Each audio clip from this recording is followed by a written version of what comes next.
السلام علیکم ناظرین۔ پروفیسر جمشید نے گل خان کو مخاطب کر کے کہا، گل خان اب جو ہونا تھا وہ ہو گیا ہے، تم یہ بتاؤ کہ اس کا واپس ان لوگوں کے پاس جانا مناسب رہے گا جنہوں نے اسے پارٹی کے ساتھ تقریب کاری کے واسطے پاکستان بھیجا تھا۔ گل خان تھوڑی دیر غور کرتا رہا، پھر کہنے لگا، میرا تو خیال ہے کہ اسے ان کے پاس نہیں جانا چاہیے، چاہے کیسی ہی کہانی گھڑ کر انہیں کیوں نہ سنائے۔ ان لوگوں کو شک پڑنا ضروری ہے۔ یہ بات کسی کی بھی سمجھ میں نہیں آئے گی کہ ساری پارٹی ختم ہو جائے اور ہمارا کمانڈو دوست زندہ واپس آ جائے، اور وہ بھی بھارتی سرزمین پر یہ واقعہ پیش ہے۔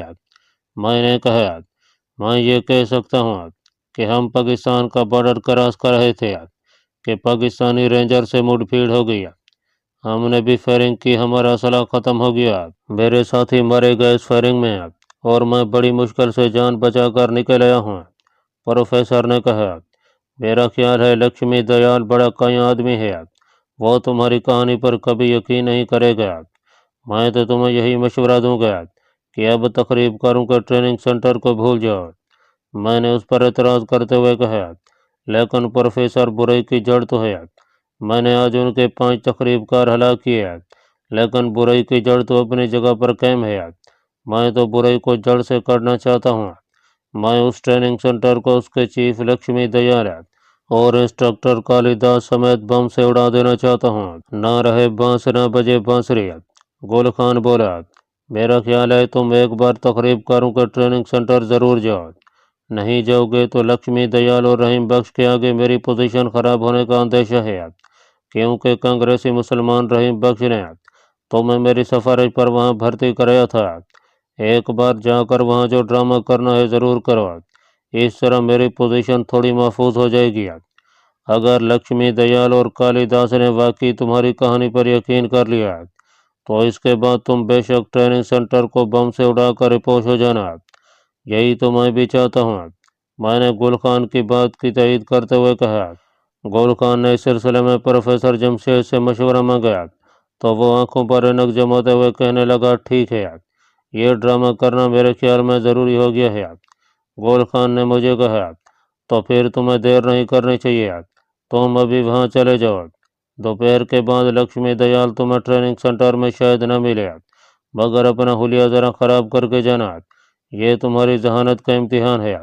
اگر تم نے اچھی طرح سے اداکاری کی تو میرا خیال ہے تم ان لوگوں کو یقین دلانے میں ضرور کامیاب ہو جاؤ گے۔ ہم رات کو یہاں آئیں گے، تم بھی اندھیرا ہونے کے بعد یہاں آ کر رپورٹ کرنا۔ اب ہم جاتے ہیں، تم ہمارے جانے کے تھوڑی دیر بعد یہاں سے نکل جانا۔ تمہیں ٹریننگ سینٹر کے راستے کا پتہ ہے نا؟ بالکل پتہ ہے، میں نے جواب دیا۔ اس کے بعد گل خان اور پروفیسر جمشید چلے گیا۔ میں نے سب سے پہلے تو دھماکہ خیز محلول والی شیشی جیب سے نکال کر اپنے پلنگ کے نیچے چھپائی، پھر آئینے میں اپنی شکل دیکھی۔ لمبے سفر کی وجہ سے میرے چہرے پر تھکان کے آثار موجود تھے۔ میں نے بالوں کو تھوڑا اور پریشان کیا، کپڑے وہی رہنے دیا، مکان کو تالا لگایا، چوک سے موٹر رکشہ لیا اور تقریب کاری کے ٹریننگ سینٹر کی طرف چل پڑا۔ کافی فاصلہ تھا۔ پون گھنٹے بعد پرانے قلعے کے کھنڈر والے ٹریننگ سینٹر کے باہر پہنچا۔ باہر وہی راشٹریہ سیونگ سنگھ بورڈ لگا تھا۔ میں سیدھا لکشمی دیال کے کمرے میں چلا گیا۔ وہ مجھے حیران ہو کر دیکھنے لگا۔ مرلی پرساد، تم اتنی جلدی کیسے واپس آ گیا؟ جیک کہاں ہے؟ آپ کو معلوم ہی ہوگا کہ جیک اس ہندو کا دوسرا نام تھا جس کی رہنمائی میں ہم نند لال کے پاس بارڈر پر پہنچے تھے۔ جیک کو واپس آ جانا تھا اور مجھے دوسرے تقریب کاروں کے ساتھ پاکستان کا بارڈر کراس کر کے لاہور جانا تھا۔ میں نے لکشمی دیال کے کمرے میں انٹر ہوتے ہی اداکاری شروع کر دی تھی۔ سار پکڑ کر کرسی پر بیٹھ گیا تھا۔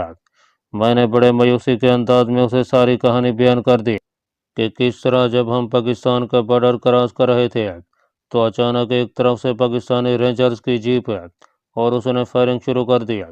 نندلال اور جیک کے پاس ایک مشین گن تھی، انہوں نے بھی جوابی فائرنگ شروع کر دیا، مگر ہمارا اسلحہ ختم ہو گیا۔ ہم انڈیا کے بارڈر کی طرف بھاگے، مگر پاکستانی رینجرز نے ہمارا پیچھا کیا اور وہ ہم پر برابر فائرنگ کر رہے تھے۔ میرے دیکھتے ہی دیکھتے نندلال، جیک اور باقی ساتھیوں کو گولیاں لگیں और पाकिस्तानी रेंजर्स उन पर फायरिंग करते हुए दौड़े। मैंने एक खाई में छलांग लगाई और अंधाधुंध भागने लगा। मुझे नहीं पता मैं कैसे जान बचाने में कामयाब हुआ, वरना मेरा बचना नामुमकिन था। खाई से निकलकर जम्मू की तरफ मुंह करके दौड़ता चला गया। इंडिया के बॉर्डर में दाखिल होने पर जान में जान आई। मैंने गहरी आह भरकर कहा, मुझे अपने साथियों की मौत का बड़ा दुख है, मैं भी उनके साथ मर जाता। यकीन करें, मैं थोड़ी सी कोशिश के बाद आंखों से आंसू जारी करने में कामयाब हो गया। इस दौरान वहाँ इंस्ट्रक्टर कालिदास भी आ गया था। दोनों मेरी मन घड़त कहानी बड़े गौर से सुन रहे थे।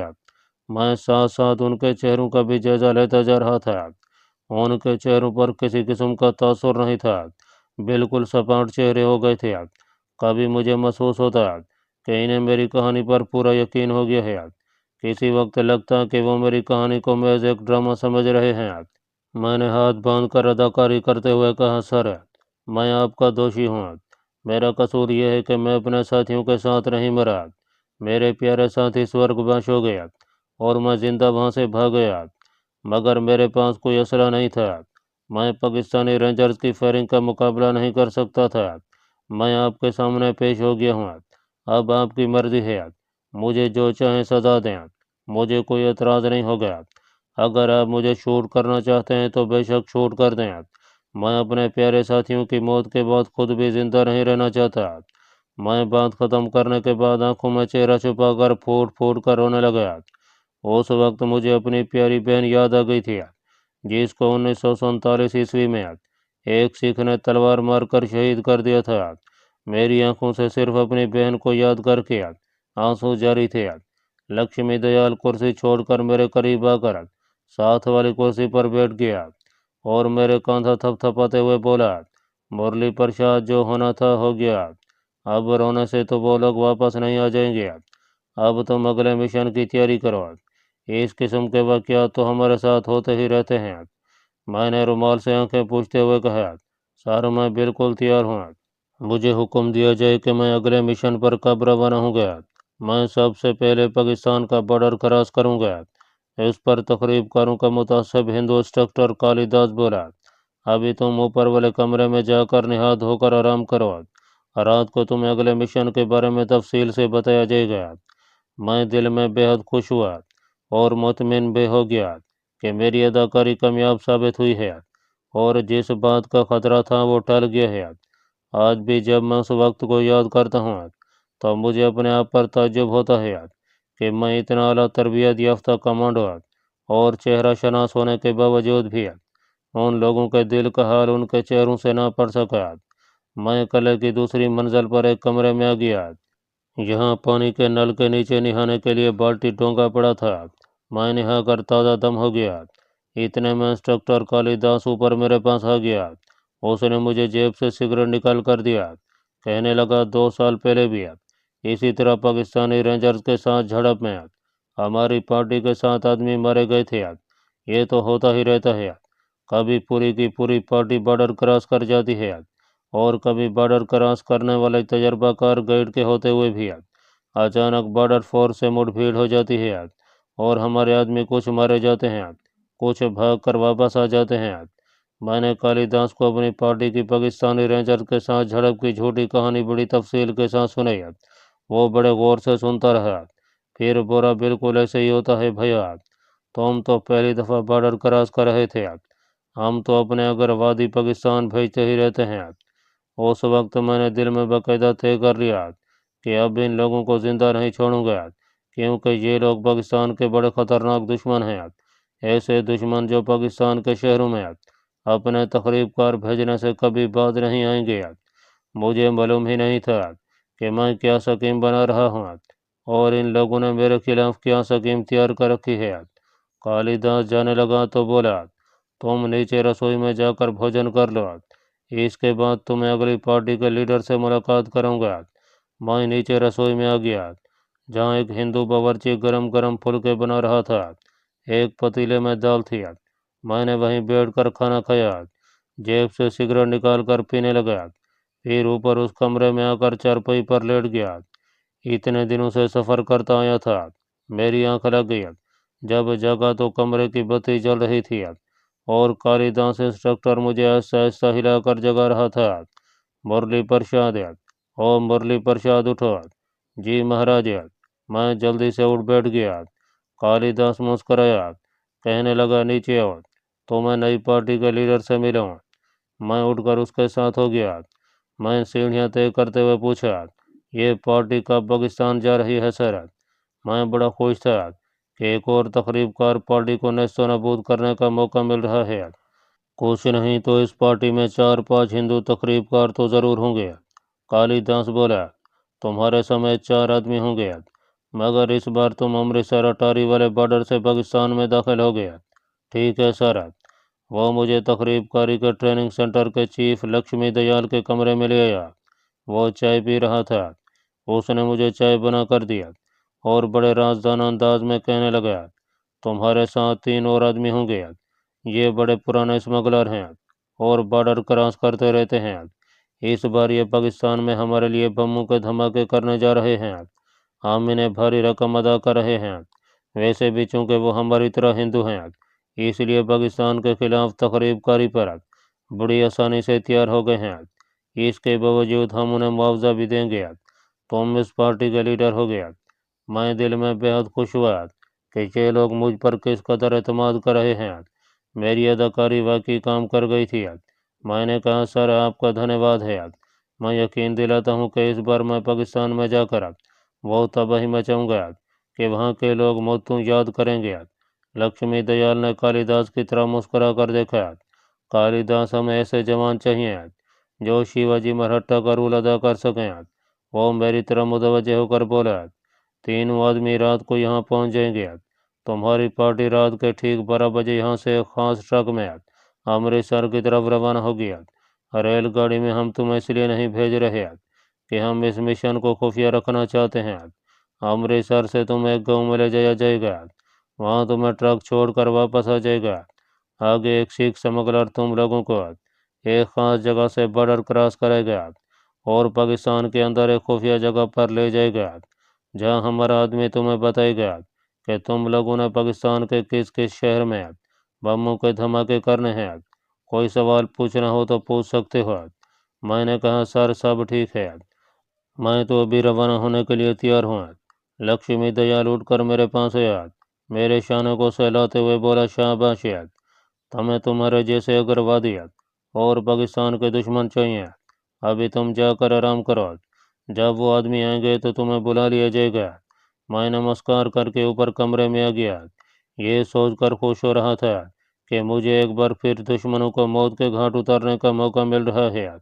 अफसोस इस बात का था कि मेरे पास धमाका खेज महलूल की शीशी नहीं थी। इस दफ़ा मुझे इन लोगों को दूसरी तरह से हलाक करना था। मेरे लिए ये काम कोई मुश्किल नहीं था।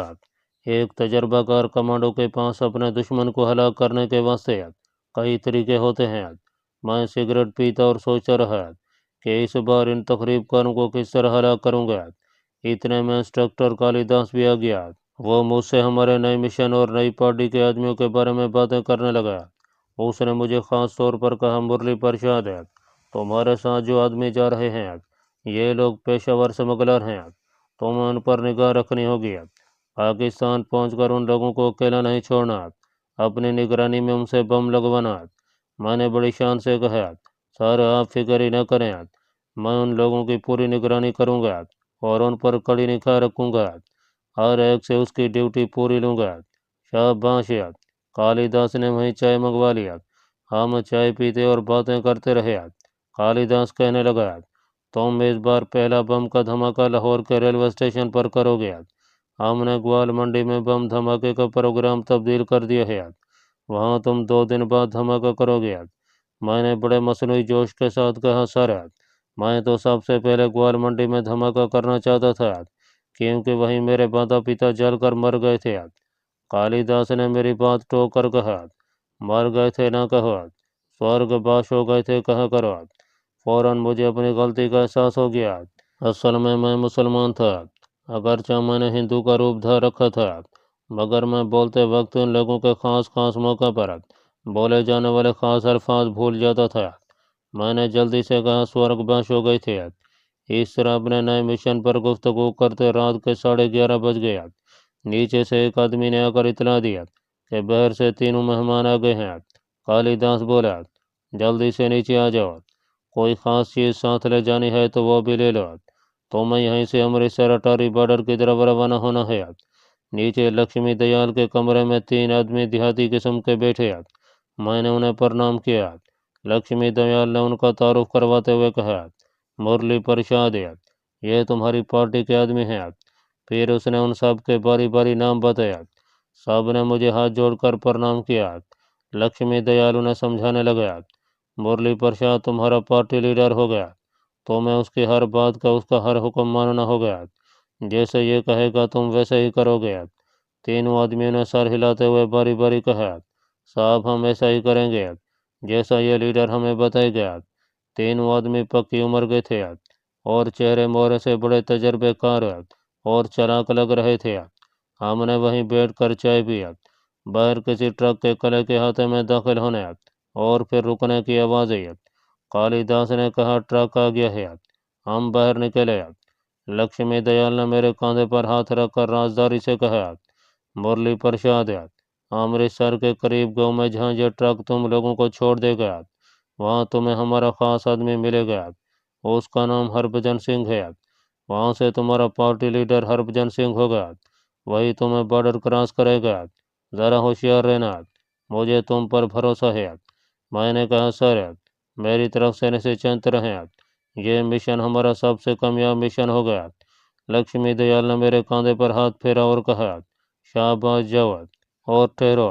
اس نے بٹوے میں سے مجھے 100 روپے کا نوٹ نکال کر دیا، یہ اپنے پاس رکھو، ویسے ہربھجن سنگھ کے پاس کافی رقم ہوگی، تمہیں جتنی ضرورت ہو اس سے لے لینا، اسے میں نے خاص طور پر کہلوا بھیجا ہے کہ وہ تمہارا خاص خیال رکھے۔ مجھے امید نہیں تھی کہ 5 تقریب کاروں کو ہلاک کرنے کے بعد میرے ساتھ ایسا سلوک روا رکھا جائے گا۔ مجھے تو یہ بھی امید نہیں تھی کہ یہ لوگ میری من گھڑت کہانی کا اعتبار بھی کریں گے، لیکن انہوں نے نہ صرف مجھ پر اعتبار کر لیا تھا بلکہ مجھے پہلے سے زیادہ اپنے اعتماد میں لے لیا تھا۔ بس میں یہاں سے مار کھا گیا۔ کیسے مار کھا گیا آپ کو آگے چل کر بتاؤں گا۔ میں کیا بتاؤں گا، آپ کو خود بخود پتہ چل جائے گا۔ ٹرک عام سائز کے ٹرکوں جیسا تھا، صرف اس کی باڈی اوپر سے بند تھی، دونوں سائڈوں پر کھڑکیاں بنی ہوئی تھیں۔ اندر آمنے سامنے صرف 2 بنچوں کی طرح کی سیٹیں تھیں، سیٹوں پر تکیے پڑے تھے، یہ ہمارے آرام کرنے کے واسطے تھے۔ ہم سوار ہو گئے تو ٹرک چل پڑا۔ تینوں آدمی آہستہ آہستہ میرے ساتھ کھل گیا اور ہم آپس میں بے تکلف بھی ہو گیا۔ ان کی طرف سے زیادہ بے تکلفی کا اظہار ہوا تھا۔ یہ تینوں ہندو تھے۔ ان کے بیان کے مطابق بارڈر پر اسمگلنگ ان کا پیشہ تھا، مگر لکشمی دیال نے انہیں بھاری رقم دینے کا وعدہ کیا ہے، جس کی وجہ سے ہم پاکستان کے شہروں میں بم لگانے جا رہے ہیں۔ ایک آدمی جس کا نام سکھ بیر تھا کہنے لگا، مہاراج ہم نے آدھی رقم دلی میں ان سے وصول کر لی ہے، کیا معلوم یہ بعد میں مکر جائیں۔ میں نے لکشمی دیال کی طرفداری کرتے ہوئے کہا، نہیں نہیں بھائی سکھ بیر، یہاں اس قسم کی بات نہیں ہوتی، جتنی رقم باقی ہے وہ جب تم پاکستان میں اپنا کام پورا کر لو گے تو تمہیں اسی وقت ادا کر دی جائے گی۔ دلی سے امرتسر تک کا سفر بڑا لمبا تھا۔ ٹرک جب جمنا کا پل پار کرنے کے بعد شہر کے مضافات سے گزرتا ہوا جی ٹی روڈ پر آیا تو میں نے کہا، دوستو مجھے تو نیند آ رہی ہے، میرا خیال ہے تم بھی تھوڑی دیر آرام کر لو۔ میں سیٹ پر سرہانے پر سر رکھ کر لیٹ گیا۔ ایک آدمی سامنے والی بینچ پر لیٹ گیا، باقی دونوں بینچ کے کونوں پر آمنے سامنے بیٹھے سگریٹ پیتے اور باتیں کرتے رہے۔ ڈرائیور کے ساتھ والی سیٹ پر اس کا کلنج لڑکا بیٹھا تھا۔ ٹرک کا پچھلا حصہ آدھا بند تھا، اوپر سے خوب ہوا اندر آ رہی تھی۔ مجھے بڑی جلدی نیند آ گئی۔ رات کے 4 بجے کے قریب میری آنکھ کھل گئی۔ مجھے سکھ بیر نے بتایا کہ رات کے 4 بج گئے ہیں۔ ہم لوگ رات کے پچھلے پیر کو بھی رات ہی کہتے ہیں، تا وقت یہ کہ صبح نہ ہو جائے۔ میں نے سکھ بیر سے پوچھا، سکھ بیر ہم کہاں تک آ گئے ہیں؟ وہ بولا، بس جی میرٹھ گزر گیا ہے، آگے مظفر نگر آئے گا، پھر سہارنپور اور آگے امبالہ۔ ٹرک مظفر نگر رک گیا، یہاں اتر کر ہم نے لاری اڈے کی کینٹین پر چائے پی۔